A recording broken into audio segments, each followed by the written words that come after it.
Olá, pessoal. Nós estamos, nesse momento, iniciando uma live, uma conversa com algumas personalidades do mundo da comunicação do Cariri, e eu, diretamente aqui de Fortaleza, no nosso isolamento social necessário em tempos de pandemia, diretamente de Fortaleza para o Cariri.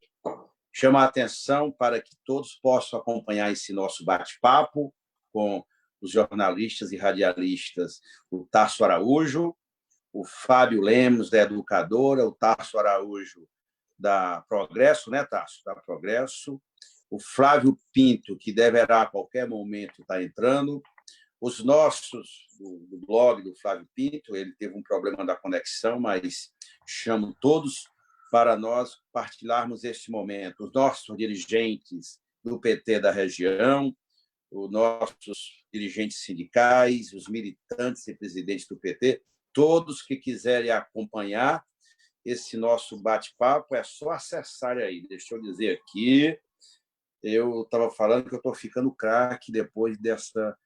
Uma coisa bomba desta pandemia fez com que eu aprendesse a militar virtualmente, até porque as sessões da Câmara são remotas. Todo dia a gente faz votações importantes, que é objeto da nossa conversa aqui.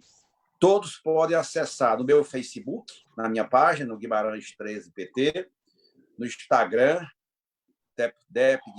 Dep_Guimarães, e também no meu Twitter, né, que é o Guimarães 13 PT. E, portanto, neste momento, eu quero convidar todos para que no meu Facebook e todas as redes de vocês possam acompanhar esse nosso bate-papo. O que é importante conversar hoje aqui para todo o Cariri? Primeiro, a gente conversar um pouco sobre essa conjuntura nacional, sobre a pandemia, o que nós temos feito, né, do ponto de vista do Brasil, as votações que temos feito pela Câmara Federal, qual o impacto disso na conjuntura, enfim, bater um papo aí sobre essa conjuntura nacional. E também nós conversarmos sobre as ações do governo do Estado, especialmente do nosso mandato, meu mandato, no Cariri, dado a presença que ele tem em cada região, em cada cidade, em cada lugar. Seria mais ou menos essa pauta, né? Eu abro, então, para que os jornalistas possam iniciar as perguntas e a gente vai conversando de forma bem descontraída. Lembrando que sempre que um estiver falando, os outros desligam aquele aparelhozinho do microfone para não dar ruído, né? Quando eu estiver falando, vocês ficam escutando. Quando o outro estiver falando, abre, é só clicar lá embaixo, tem vários itens, aí tem uma fotozinha, um desenho do microfone. Aperta para abrir. Quando tiver vermelho, está fechado. Quando tiver só sem ter o vermelho normal, é porque está aberto. Tá bom? É um prazer, então. Fico à vontade, meu caro Tasso Araújo e Fábio Lemos, para vocês, enquanto o Flávio Pinto chega, começarem as perguntas ou falarem o que quiserem sobre o Brasil, sobre o Ceará e sobre o nosso querido e amado Cariri. Eu vou começando. Boa tarde, deputado Guimarães. Boa tarde, Tasso Araújo. É um prazer estar nessa live com vocês. Primeiro, quero agradecer aí o convite, né, que é sempre muito especial. Eu, essa semana, até enfatizei o trabalho do deputado José Nobre Guimarães, que constantemente está aqui no Cariri, na cidade do Crato, oportunizando emendas não só para combater o Covid-19, mas também para outras ações. E eu vou começar falando de que foi preciso uma pandemia para ver o tamanho do Brasil. Teria sido mais fácil investir na saúde do que investir em outras obras faraônicas, mostrando agora a necessidade que nós temos, deputado. Aí gostaria de saber do senhor se o Brasil pecou nisso, na falta de investimento na saúde, e vai pagar um preço muito caro agora. Veja, meu caro Fábio, nossos internautas, essa crise não é uma crise que surgiu do mercado financeiro, a queda de um banco, a falência de um banco ou de uma outra instituição financeira, como aconteceu em 2008. É uma crise real da vida das pessoas. E ela desmontou e trouxe à tona um dado que nós já dizíamos que é muito grave. a falência do sistema público, em certa medida, de saúde. E essa falência foi ocasionada por quê? Por qual razão? Por duas razões. A primeira delas, lembrem que há 4 anos atrás, 3 anos e meio, no governo Temer, o Congresso aprovou a tal PEC do teto, impôs um corte brutal de recursos para a saúde, para a educação, para a ciência e tecnologia, e, portanto, o sistema público deixou de receber os investimentos para a sua ampliação, manutenção e qualificação dos profissionais. O sistema ficou parado enquanto o Brasil avançava em termos populacionais e de serviços, que havia necessidade de ampliação dos serviços, os investimentos ficaram congelados. Para se ter uma ideia, em 2019, sabe quanto ficou contingenciado no Ministério, na conta do Tesouro, que é recurso que deveria ter ido para a saúde? 21 bilhões de reais. Vou repetir, 21 bilhões. Veio a crise, o governo não podia gastar por conta da tal PEC do teto, porque era a salvação da lavoura, como diziam na época. Nós dissemos que não podia tirar dinheiro da saúde, desses serviços que são fundamentais, são serviços de atendimento da população. E o outro elemento é que o governo Bolsonaro não está nem aí para a saúde e para a educação. Ao ponto de que o ministro que estava cuidando e fazendo um bom trabalho, especialmente nesse momento de pandemia, ele demitiu porque discordava da linha que o ministro estava dando, que era a linha do isolamento social. Ou seja, a postura do governo, do presidente, alheio à pandemia, todo dia dizendo uma maluquice sobre a pandemia, forjando as pessoas a irem para as ruas em aglomerações, com o modelo que ficou congelado por causa dos investimentos, deu no que deu. Qual é a realidade hoje? O Brasil, o setor público, não tem mais nenhum leito para atender as pessoas que estão contaminadas por esse novo coronavírus. É muito grave. Nós estamos, inclusive, sugerindo que, para enfrentar isso, 20% de todos os leitos privados sejam deslocados para o SUS, para que a população possa, pelo menos, receber, e os governadores receber esse aporte. O que está acontecendo com o Brasil é algo muito grave. Alguém vai ter que pagar a conta. Alguém vai ter que pagar essa conta de uma tragédia social que pode levar, segundo o Ministério, à morte de 1.000 pessoas por dia. Aqui no Ceará, daqui a pouco saem os dados, já são mais de 13 mil, em torno de 13 mil contaminados. Quase que caminha para 800 mil pessoas que já morreram aqui no Ceará. É algo muito grave. E o que nós estamos vendo é a irresponsabilidade total deste governo. É o desdém, chega a ser desumana as falas desse presidente. Essas são razões que estão levando muita gente ao óbito, porque não tem atendimento adequado e nem necessário.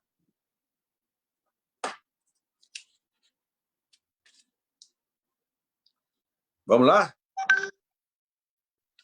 Boa tarde. Boa tarde, Tasso Araújo. Pronto, estou aqui. Bom, em primeiro lugar, uma boa tarde para você, Fábio. Boa tarde, deputado Guimarães. Boa tarde a todo mundo que está nos vendo e escutando. Agradecer também o convite por participar desse bate-papo, dessa conversa.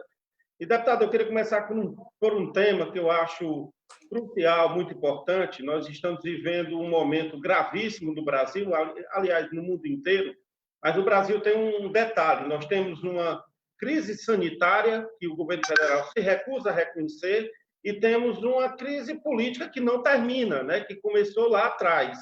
E os últimos sinais do presidente da República, de quem segue ele em rede social, quem segue ele nas ruas, são sinais não muito legais, né? Parece que se prepara alguma coisa. Estão puxando essa baladeira, esticando essa corda até não poder. E hoje o que aconteceu no STF foi praticamente uma invasão.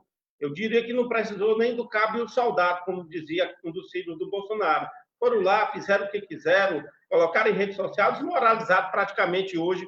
O presidente da República desmoralizou o STF. Aí a minha indagação a você há sendo construído, na minha opinião, há um golpe no Brasil? O Bolsonaro quer dar um golpe porque, para que acampamento de 300 com um nome faz uma referência a um momento da história e a gente sabe que é um acampamento que alguém está bancando, porque até as barracas são da mesma cor. Veja, Flávio, a situação aí em Brasília, deputado? Veja, Tasso Araújo, o governo Bolsonaro, o governo como um todo, é uma ameaça à ordem democrática brasileira, à democracia, ao Estado Democrático de Direito, porque o Brasil é uma república democrática, assim escreveram os Constituintes de 88. Todo dia ele tem atitudes que atropelam esse postulado. Essa que é a máxima da nossa Constituição Federal, é o que está na nossa Constituição. Todo dia ele faz uma presepada, como se diz em Brasília. Portanto, a democracia brasileira não suporta mais 3 anos de Bolsonaro. Existem 2 grandes movimentos que vão se confrontar já já. Eu diria que logo após a diminuição do pico para baixo dessa pandemia, que avaliam que em junho, vão se confrontar 2 grandes movimentos. O primeiro deles é o nosso. Vamos exigir o fora Bolsonaro. Está se formando um amplo consenso nacional que nós temos que tirar esse governo. Esse modelo faliu. O governo Bolsonaro não representa esperança alguma para os brasileiros e brasileiras. É um irresponsável no trato da saúde pública, na crise sanitária que o Brasil vive, e mais irresponsável ainda com relação às instituições. O que ele fez hoje no Supremo mostra bem a personalidade deslocada de um presidente que não reúne condições mínimas para governar o Brasil. Então, nós vamos confrontar esse movimento, seja pelo impeachment, seja por ações de impugnação dos mandatos, da chapa que tramita no TSE. Nós acreditamos que até o final do ano essa questão vai estar posta para o Congresso Nacional. E o movimento que ele faz todo dia para tentar dar o golpe, ameaça a democracia, mobiliza seus eleitores e, vamos dizer assim, seus asseclas, que são violentos, que agridem jornalistas, que batem em gente, que fabricam fake news, que organizam o gabinete de ódio no Palácio do Planalto para tentar se segurar na lei ou na marra. Ele não vai segurar isso, porque está se formando um amplo consenso. Portanto, já já nós vamos ter que dar uma empurrada e daqui para o final do ano vai ter uma confrontação, porque o Brasil não suporta mais Bolsonaro e nós vamos ter que afastá-lo da presidência da República. Deputado, o senhor constantemente, claro, está em Brasília e vê como são feitas nos bastidores e as conversas de bastidores na Câmara Federal. Quando a presidente Dilma estava lá presidente, esse mesmo grupo que está aí, que tomou a presidência, fez todo, digamos assim, agiu na coxia para poder causar o impeachment da presidente Dilma, né? E como é que estão esses bastidores agora com relação a Bolsonaro? A pressão é a mesma ou tem alguma coisa diferente? Na época da Dilma era diferente porque havia simplesmente uma decisão política do estabelecimento do país que retirar o PT. Não importava a razão e o objeto. Não tinha crime, não tinha nada. Inventaram uma tal pedalada fiscal para afastar uma mulher honesta e que eles não admitiam mais o PT governar o Brasil. Além de afastar a Dilma injustamente, afastaram politicamente o PMDB, o PSDB, o DEM e setores do judiciário e a grande mídia, eles agora estão divididos, mas boa parte daqueles que também afastaram a Dilma dizem assim, bom, se nós afastamos a Dilma sem nada, sem crime de responsabilidade, o Bolsonaro já cometeu até um rosário de hipóteses onde ele já cometeu o crime de responsabilidade. E hoje a ABI, a Associação Brasileira de Imprensa, protocolou o pedido de impeachment baseado em 2 crimes, né? Crime de responsabilidade.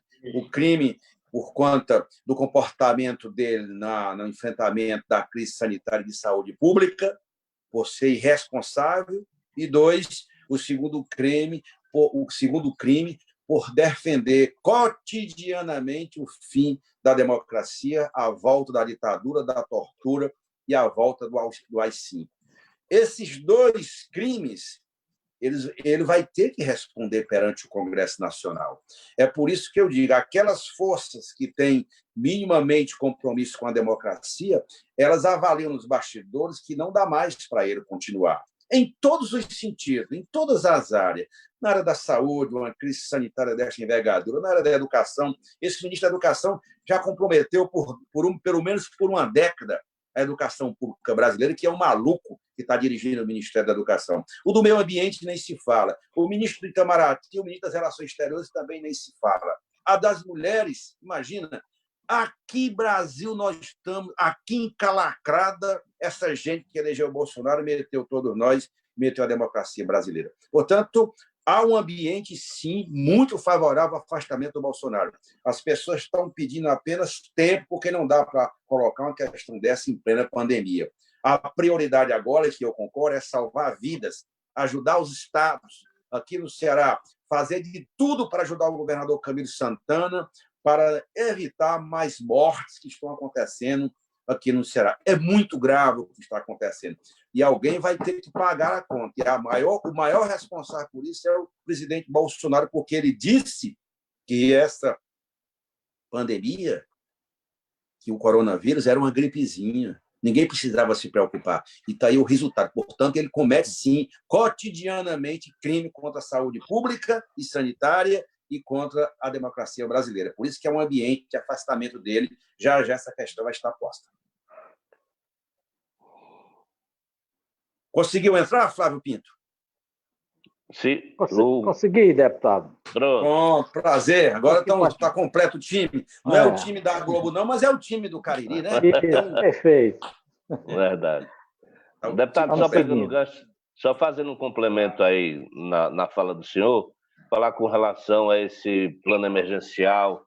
Faltou planejamento para a liberação desses R$600 para a população que vem sofrendo dia a dia na fila, dormindo no chão, com papelão, e muitas vezes passa-se 15 dias tentando e não consegue liberar seu dinheiro. Faltou planejamento por parte do governo federal? Claro que faltou. Vejam, os nossos internautas e vocês que estão nesse bate-papo nosso. Vejam bem, o governo federal queria, a primeira proposta era aprovar um auxílio emergencial de R$200. Depois nós aumentamos para R$500, o PT defendeu com a oposição o salário mínimo e terminou o governo concordando que o auxílio fosse R$600. Ora, se o governo estava preparado, segundo ele dizia, para pagar os 200, tanto fazia pagar 200, como 300, como 600, como 1.200, porque é o que tem direito a receber a mãe solteira, que foi o que nós aprovamos na Câmara. Ele não paga porque ele estabeleceu todo um arcabouço burocrático para dificultar as pessoas receberem esse benefício. E chega a ser uma humilhação, um benefício que nós, deputados, aprovamos. E a primeira coisa que eu queria dialogar com o Cariri, quem aprovou, quem deu esse benefício de R$600 por pessoa, e na casa podendo ter 2, e a mãe solteira 1.200, fomos nós, parlamentares, que votamos na Câmara. Não é ele que tem a obrigação de pagar, o governo federal de pagar, e está pagando muito mal, porque o Guedes ele quer dificultar, porque quanto menos gasto, melhor para eles. E eu tenho um entendimento de que gastar para salvar vidas não tem limites. Não tem limite. A vida em primeiro lugar. Dizem os grandes chefes mundiais, os chefes de Estado, os primeiros ministros, o presidente da França, a chanceler alemã, Angela Merkel, o primeiro-ministro da Inglaterra, o Trump dos Estados Unidos, todo mundo muito empenhado em salvar vidas. É como o Lula disse, se precisar emitir moedas, tem que emitir para salvar vidas. Mas nem precisa, porque o Brasil tem em conta R$1,3 trilhão e tem as reservas que o governo do PT deixaram, $380 bilhões, que o governo do PT deixaram para fazer frente a essas crises. Mas é porque o governo não quer gastar por conta, quer ficar com o dinheiro preso no tesouro. É uma humilhação, Fábio, porque a pessoa vai para a fila, primeiro tem o risco de contaminação, uma fila de quilômetros. Eu vejo aqui nas filas em Fortaleza. Olha aqui na janela do meu prédio, tem uma agência da Caixa Econômica aqui perto, é desumano. As pessoas passaram a noite deitadas esperando para receber. Quando chega na boca do caixa, o dinheiro não está lá. Isso é uma humilhação, isso é desumano, isso é uma agressão, é uma coisa anti-humana. Portanto, o governo não quer pagar, faz tudo para não pagar um benefício que fomos nós que aprovamos, que todos têm direito. Os beneficiários do Bolsa Família, as mães solteiras, mesmo casada que não tem comprovação do casamento, as manicures, o pessoal dos vendedores ambulantes, quem tiver desempregado, que está no Cadastro Único Nacional, que é em torno de 90 milhões de pessoas, tinha direito de receber a DOC imediatamente na conta. Eles não pagam porque não querem e ficam inventaram o CPF. Qual é o trabalhador rural, coitado, que vai conseguir um CPF para receber este benefício? Isso é uma humilhação. E é só 3 meses. 3 meses. E estão dizendo, ora, o governo decreta o estado de calamidade até 31 de dezembro. E nós aprovamos o benefício pelo menos por 3 meses. O que eu estou propondo? Aliás, até apresentei um projeto de lei ontem, já está tramitando, é importante dizer para vocês, para que o benefício seja estendido até 31 de dezembro. Enquanto perdurar, vocês devem ter recebido alguma informação nesse sentido. Já está publicado. Enquanto perdurar o estado de calamidade que o governo decretou, todo mundo tem que receber esse benefício de R$600 por pessoa. Portanto, é isso que nós estamos fazendo, porque foi uma conquista grande que nós aprovamos e todo mundo tem o direito de receber. Ô, deputado, hoje em Brasília, pelo menos está lá nas manchetes, nas edições nacionais, que o ministro Paulo Guedes ele está sugerindo que o Bolsonaro ele vete parte do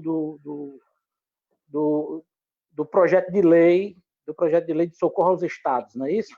Exatamente. Pois é, aí entre o pedido de veto que ele está sugerindo é justamente aquele que o senhor tanto lutou lá na Câmara para aprovar, que foi para que os professores, o pessoal da educação, policiais federais, etc. e tal, ficassem impedidos de ser alcançados por esse projeto de lei. Como é que o senhor está vendo essa intenção do ministro Paulo Guedes? Vejam, Isso aí? Vejam vocês, os nossos internautas, não sei se nós conseguimos transmitir, está transmitindo ao vivo no meu Facebook. Quero pedir a todos que entrem, se não entraram ainda, para que possam acompanhar pelo menos até às 18 horas esse nosso bate-papo aqui, que é importante esclarecer a população e todos acompanham o que está acontecendo nesse momento em Brasília. Mas vejam, nós aprovamos anteontem na Câmara, incluímos a votação igualmente no Senado, um projeto de lei, o PLP 149, que se transformou em 39, contendo 2 questões fundamentais. A primeira delas, uma ajuda emergencial aos estados, de recomposição do ICMS e ISSS, que os estados e municípios perderam. Essa parte foi aprovada bem. Mas o que fez o Guedes, por orientação do Bolsonaro, no Senado? A Câmara só tinha aprovado o auxílio emergencial para os estados, porque os estados estão quebrados, estão gastando tudo em função da pandemia. E o governo federal não dá nada para o nosso governador Camilo Santana aqui no estado do Ceará. Não deu nada ainda. O que nós fizemos? Aprovamos na Câmara só o auxílio. O Senado pegou, impôs para o estado ter direito a receber esse auxílio emergencial, impôs um duro ajuste fiscal para os estados. O que é?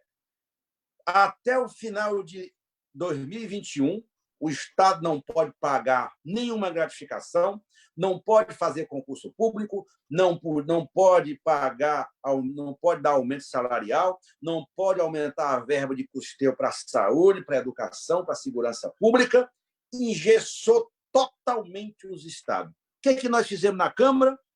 Retiramos isso, ou pelo menos a maior parte. Nós descontingenciamos, descongelamos. Cada estado tem a responsabilidade de gastar naquilo que for necessário para retomar o crescimento da economia de cada estado depois da pandemia. Nós retiramos professores, toda a área da educação, foi uma vitória grande, uma emenda da bancada do PT. Retiramos profissionais da segurança pública, de limpeza, profissionais de saúde, as pessoas que estão ajudando na proteção dessas vidas, os coveiros até nisso nós estávamos preocupados com as pessoas que estão cavando valas no cemitério que precisam de gratificação, meu Deus. Até esses coitados. Pois não é que ele está dizendo que é para o Bolsonaro vetar o ministro da Economia? Quanta perversidade quer impor isso para as pessoas humildes desse país, dos estados, não podem mais receber nenhum benefício? Por exemplo, se o governador do estado do Ceará quiser instalar mais um hospital de campanha, como ele já fez aqui, ele não pode contratar ninguém. Como é que vai funcionar, meu Deus? É uma coisa bruta, é uma coisa desumana que esse ministro Guedes, o que este governo está fazendo com os cearenses. Vejam, portanto, se o Bolsonaro vetar, nós vamos derrubar o veto. Nós precisamos derrubar o veto, porque não dá para aceitar tamanha perversidade. O professor, a professora, o servidor. É algo inacreditável. Nunca vimos. Olha, Tasso Araújo, você conhece bem a minha militância no passado aqui em Fortaleza. Nós já passamos pelo governo Sarney, pelo governo FHC, né, pelo Collor, os governos do PT, até o Temer. Nunca vimos um governo tão cruel, tão desumano com o povo, como esse governo Bolsonaro. Ainda vai para a televisão dizer que defende as famílias brasileiras. Só se for na China que ele defende família brasileira. Ele está humilhando as famílias brasileiras. É por isso que nós estamos reagindo à altura dentro do Congresso Nacional. Deputado, fazer uma pergunta aqui. Uma das articulações do Bolsonaro agora é tentar se aproximar do Centrão para ter base política. Alguns analistas estão avaliando que ele se aproxima do Centrão para trocar cargos de favor, para também impedir o impeachment. Aí eu lhe pergunto, é possível mesmo o Bolsonaro se aproximar do Centrão, com todo esse discurso moralista da velha política? O Centrão mesmo, no conjunto, quer essa aproximação? Como é que está isso nos bastidores lá em Brasília? Primeiro, assim, Tasso, tudo que o Bolsonaro disse na campanha, ele está desfazendo agora. Tudo. Tudo que ele disse na campanha, que ele recebeu votos dizendo que era contra isso, contra aquilo, está fazendo tudo em dose dupla. Nunca vimos coisa igual. Nunca vimos coisa igual. Ele está negociando com o partido do Centrão e, evidentemente, por uma razão, com medo do impeachment. Porque ele vai ser decretado o impeachment desse presidente, porque ele não tem condições mentais, nem políticas, nem psicológicas de governar um Brasil, um país do tamanho do Brasil. É claro que o Centrão, Tasso, eu conheço todo mundo ali, viu? Eu já fui líder do governo da Dilma, eu já fui líder do PT, da oposição, da minoria, do governo, e hoje estou novamente na liderança da minoria.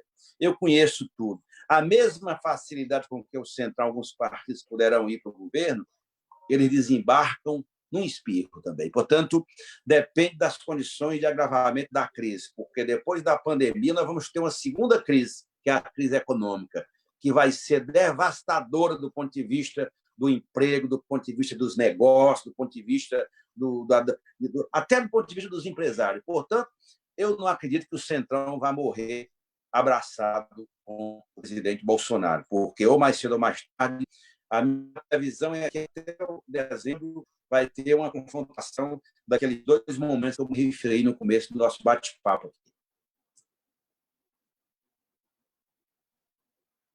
Bom, deixa eu fazer outra pergunta, então, aproveitar aqui que os meninos ficaram aí calados. Espera. Cada um esperando o outro, mas vamos lá. Eu acompanho. Aqui a gente está mudando o nosso estilo de trabalho, né? Nós jornalistas, o Fábio e o Flávio entendem muito bem o que eu estou dizendo. Eu estou acompanhando muito rede social. Há um embate muito grande nas redes entre petistas e pedetistas.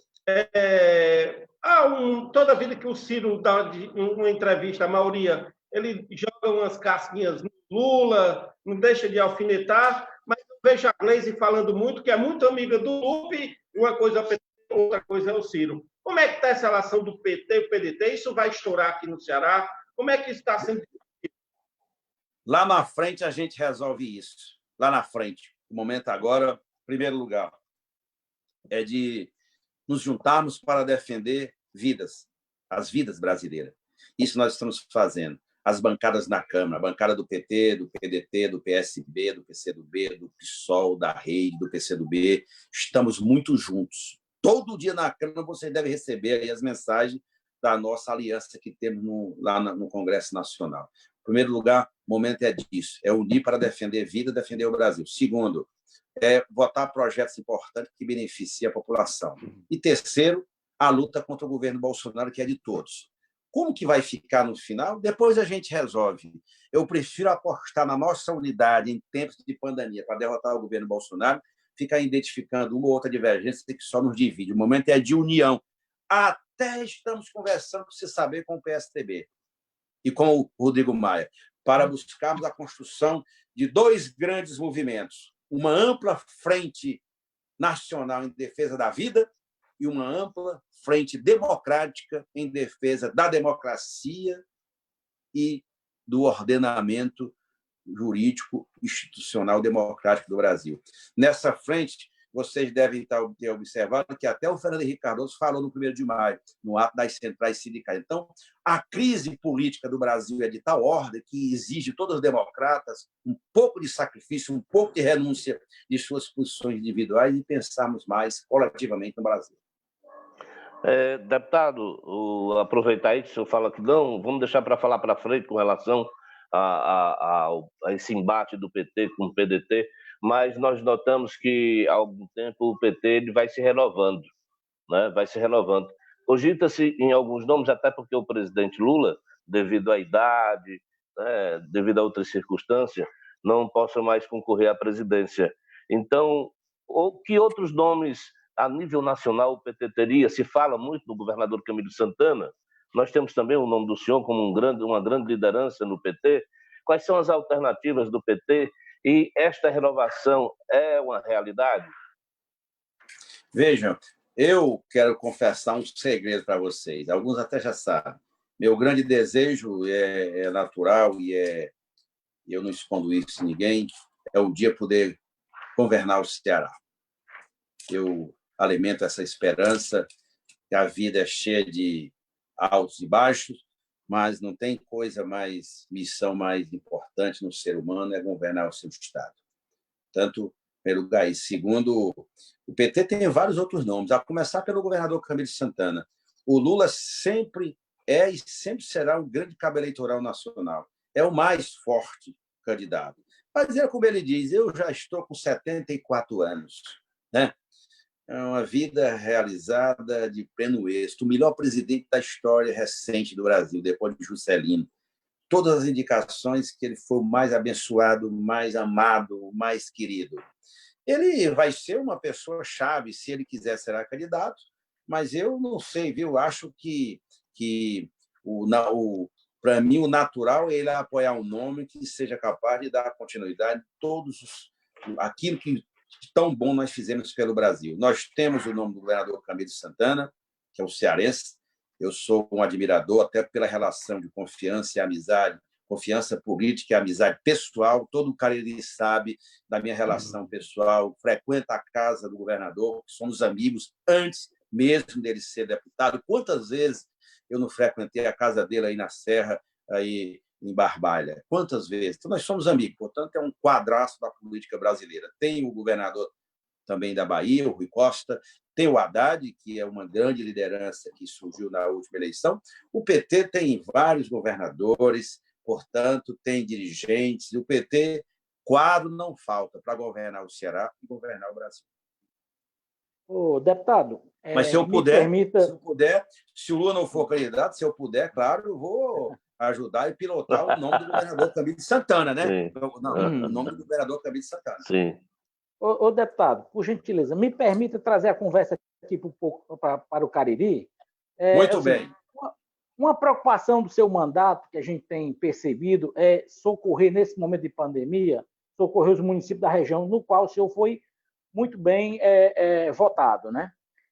O senhor recentemente destinou 1.700.000 para o Crato, vai dar uma ajuda substancial à UTI do Hospital São Vicente, a UTI infantil, né?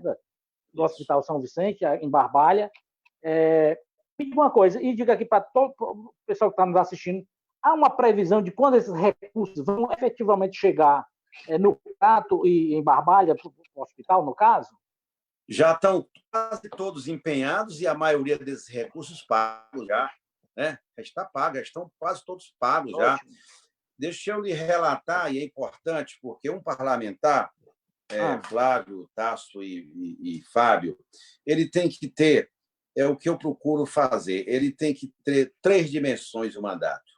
Mandato nacional, defender causas nacionais, porque nós somos parlamentar federal, defender o Brasil em toda a sua dimensão. A dimensão ajudar os municípios, né, e os estados de origem, como no meu caso, o Ceará, o governo do estado e os municípios. E, em terceiro, a dimensão de relação que ele tem com sua base eleitoral, com os movimentos sociais, enfim, e com o partido. Então, eu procuro o meu mandato ter essas 3 dimensões. Vejam que eu falo isso não é por orgulho. O Ceará, o Cariçaba, eu sou uma pessoa absolutamente humilde, não tenho frescura com nada, nem com minha vida pessoal, não tenho riqueza. Minha riqueza é a minha tranquilidade, minha consciência tranquila pelo trabalho que eu desenvolvo, minha honradez, minha família, todo mundo sabe onde eu moro, o que eu tenho, o que eu não tenho. O Cariri todo sabe o que eu faço pelo Brasil e pelo Cariri. Mas eu tenho procurado, eu tomei 2 decisões esse ano importantes quando surgiu a pandemia. Em primeiro lugar, colocar todas as minhas emendas parlamentares que o parlamentar tem direito. Ele não pega na emenda no recurso, ele destina para a cidade ou para o estado. Coloquei todas para a área da saúde. E eu hierarquizei metade para o governador Camilo Santana e metade para os municípios. E nos municípios eu escolhi assim: primeiro, onde eu fui mais votado; segundo, médio; terceiro, ajudar todos. Vou dar o exemplo. Sabe quantas cidades, eu vou ler aqui para vocês, para os nossos internautas, eu ajudei, coloquei emendas. Eu vou dizer aí o município se o recurso já está ou não liberado, né? A Brasília ligando para mim direto. Então, Cariri, estou falando só do Cariri, Flávio.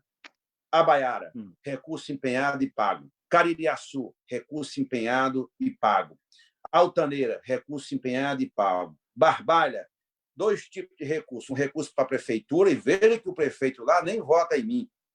Mas eu aloquei, ele me procurou, eu aloquei. Não só o recurso de 400 mil para a prefeitura, como também assumi agora o compromisso de colocar 200 mil no serviço de oncopediatria, que eu recebi um depoimento da Vitória, que é tratada lá, um serviço de tratamento de câncer das crianças, que a gente fica emocionado, e eu estou destinando esse recurso, não saiu ainda, porque vai sair na próxima leva, agora em abril, agora em maio, que é 200 mil para ajudar no funcionamento do serviço de oncopediatria do Hospital São Vicente, em Barbalha. Milagres, recurso empenhado e pago. Missão Velha, recurso empenhado e pago. Potengi, recurso empenhado e pago. Crato é a cidade que é uma das que eu fui mais votado, recurso empenhado, e a maior, em torno de ontem para hoje, saiu o primeiro pagamento de 1,5 milhão, está faltando 200, que é na outra leva que vai sair. Crato, Jardim, Mauriti, Potengi, tudo empenhado. E está faltando aqui, que deve estar saindo a qualquer momento, empenhar: Juazeiro do Norte, aloquei também, Salitre, Aurora e Porteiras. Ou seja, 1, 2, 3, 4, 5, 6, 7, 8, 9, 10, 11, 12, 13, 14, 15, 16 cidades do Cariri receberam recursos em menor ou maior monta, como no Crato, Juazeiro e Barbalha, e Caririaçu, que é o miolo central, e Missão Velha e Milagres. Eu aloquei recursos para essas cidades todas, porque isso tem que ser assim. Eu quero ajudar. Juazeiro, por exemplo, eu aloquei 500 mil, R$1 milhão. Até comuniquei ao prefeito Zé Armando. Porque, veja só, nesse momento, ajudar os municípios é muito importante, e foi isso que eu procurei fazer. Emenda minha desse ano não vai nem para barra, nem para calçamento, nem para asfalto, nem para nada. Tudo para a saúde pública. Foi essa a decisão que eu tomei, e penso que agi corretamente.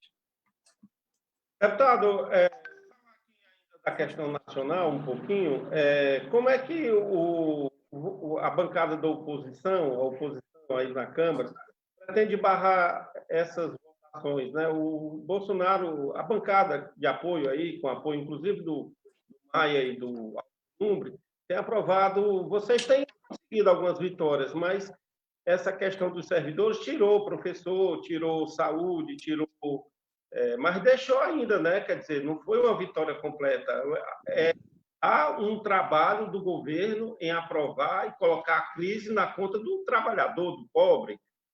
Como é que vocês estão trabalhando na articulação contra isso? Você disse que tem um diálogo bom até com o Maia, mas o Maia dá a entender, e o Alcolumbre, que querem colocar essas pautas negativas para a sociedade, para os trabalhadores. Como é que fica esse jogo? João, nós temos, evidentemente, tem determinadas pautas que nós temos unidade, tem outras que não é linear.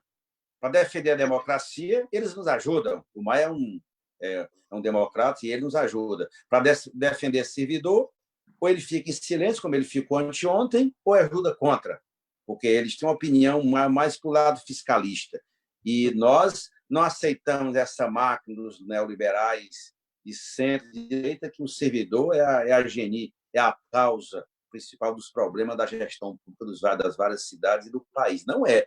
Quando nós propusemos retirar tudo do servidor, seja ele professor ou não, segurança ou não, de saúde ou não, desse congelamento, nós fomos por voto.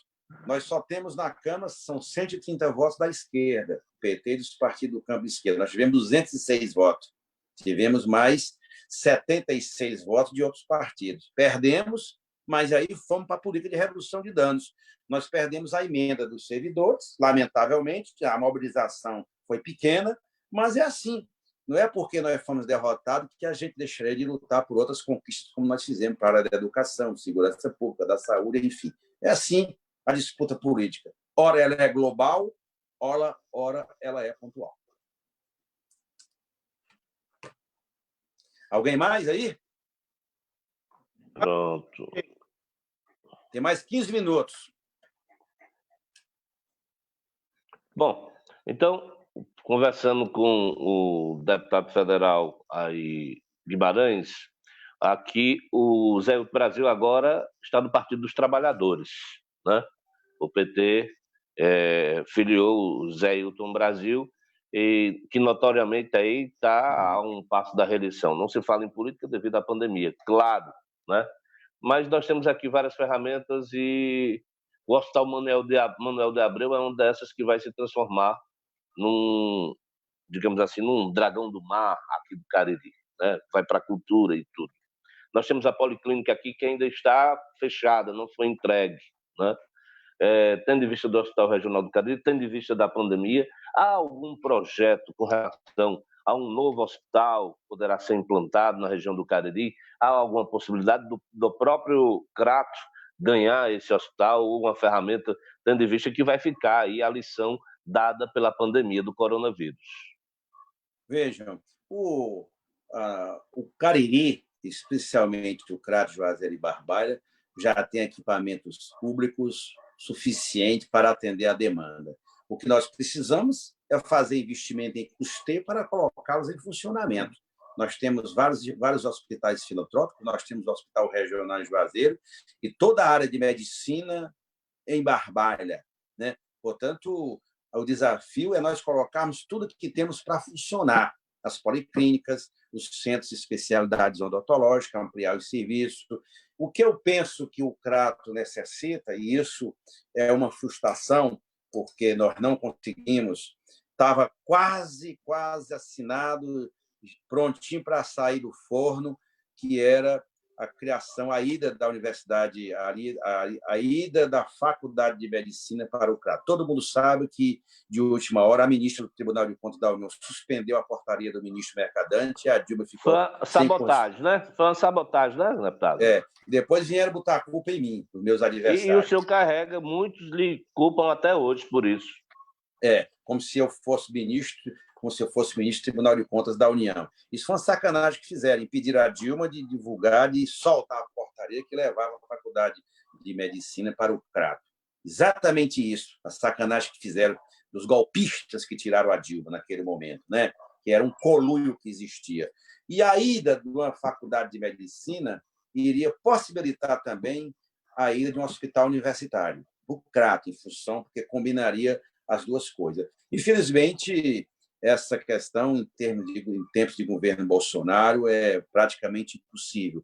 Mas eu não deixarei, como eu sou otimista que nós vamos voltar a governar o Brasil em 2022, talvez o único projeto que eu não realizei nesse período de militância como deputado federal por 3 vezes, vou repetir, 3 vezes, o segundo mais votado do Cariri. Mas tudo que nós nos comprometemos, nós fizemos pelo Cariri. A ida da Universidade Federal do Cariri, conquista nossa. Eu sei o quanto eu e o deputado, e então prefeito, na época, Santana, lutamos por isso, para levar a faculdade, a criação dessa universidade para Juazeiro. A ida do Centro de Ciências Agrárias da UFC para o Crato, que já estava funcionando, uma conquista enorme nossa que nós conquistamos por aí, né?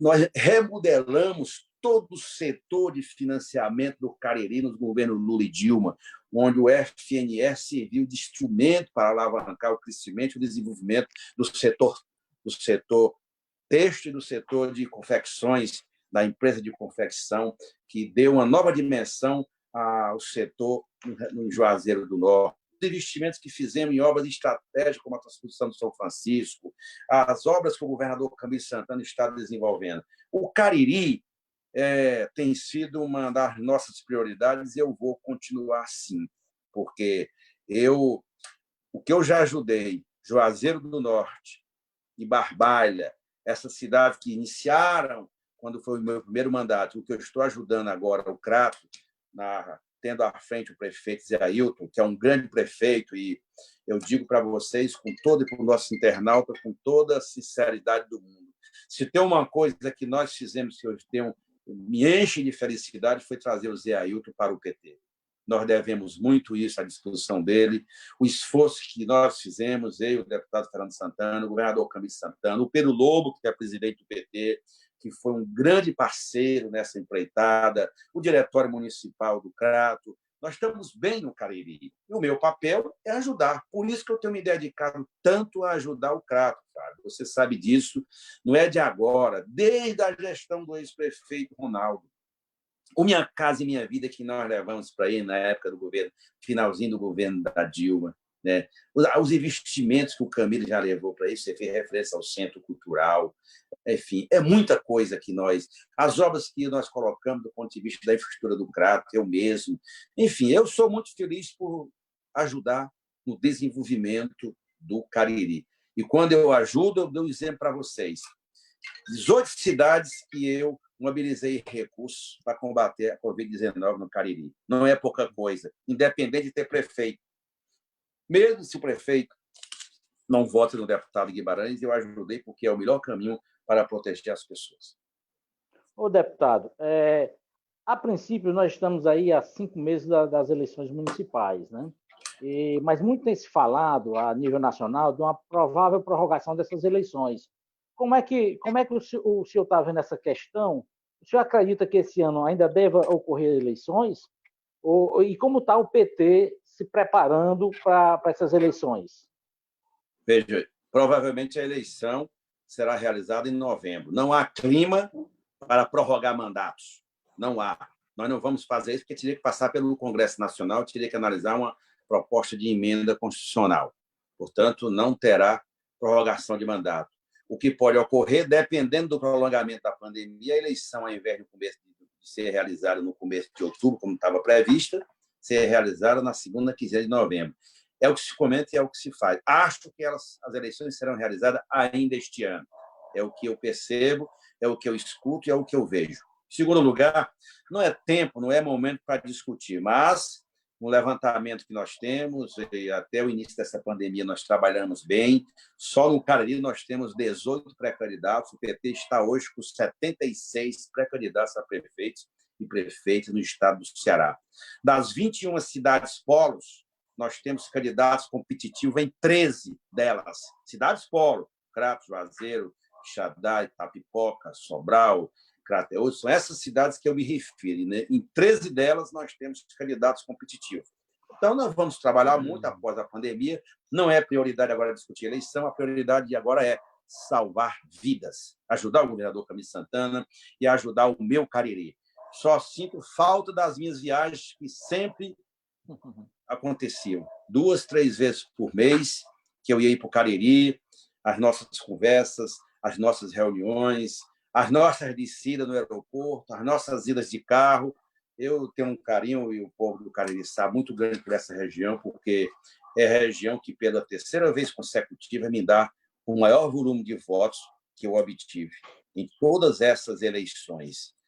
1/3 das minhas votações, aliás, mais do que isso, porque é em torno de 69, 70 mil votos, eu tive a última foi 173 mil votos. Portanto, eu tenho um respeito, um carinho, e tudo que eu fizer ainda é pouco para ser grato e retribuir com o trabalho o Cariri, o que o Cariri tem feito comigo, tá bom? Eu peço que vocês encerrem aí para a gente, porque estão me chamando emergencialmente para entrar em contato com Brasília, para a gente concluir nosso bate-papo, né, Tasso Araújo, Flávio Pinto e Fábio. Eu estou notando que nós estamos no isolamento e o governador está tomando medidas mais duras, mas a gente ainda vê muita gente na rua. Aqui em Juazeiro, não sei como é que está aí no Crato. Como é que está, deputado, aí em Fortaleza, hein, o clima? É um risco grande.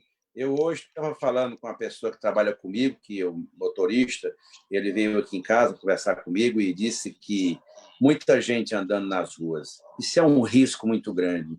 Esse vírus, pessoal, ele pega só no vento, só se aproximar. Não pega nada, não é transfusão de sangue nem nada, é só no vento. Se aproximar aí com 2 metros, o bicho pode entrar no seu corpo.